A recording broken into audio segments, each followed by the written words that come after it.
परभणी येथे संविधानाच्या प्रतिकृतीची तोडफोड करून विटंबना केल्याप्रकरणी नांदगाव बंद करीत जाहीर निषेध।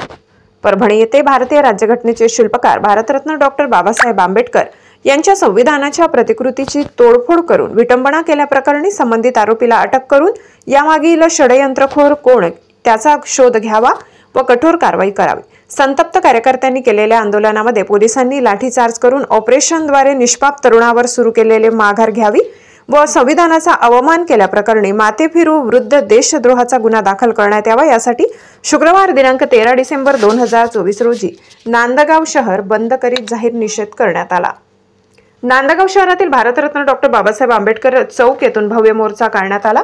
सदर मोर्चा नांदगाव शहरातील प्रमुख मार्गावर गांधी चौक, महात्मा फुले चौक, दत्त मंदिर, कालिका माता चौक, छत्रपती शिवाजी महाराज चौक, बालाजी चौक, वीर भगवान काकडीज व्यायामशाळा, श्रीराम मंदिर, शनी मंदिर या मार्गाने काढण्यात येऊन पोलीस स्टेशन जवळ असलेल्या हुतात्मा स्मारक येथे नांदगाव तहसील कार्यालयाचे नायब तहसीलदार व नांदगाव पोलीस स्टेशनचे पोलीस निरीक्षक प्रीतम चौधरी आणि नांदगाव नगरपालिकेचे मुख्याधिकारी शशिकांत जाधव यांना निवेदन देण्यात आले।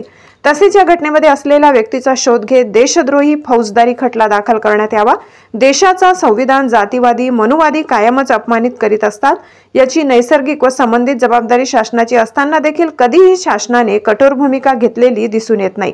या महापुरुषांच्या समोर संरक्षण भिंत बांधण्यात यावी, आठवड्यातून एक वेळेस स्वच्छता करण्यात यावी अशी मागणी करण्यात आली। यावेळी कार्यकर्ते ज्येष्ठ नेत्यांनी मनोगत व्यक्त केले आणि या हुतात्मा स्मारकाजवळ मोर्चाची सांगता करण्यात आली।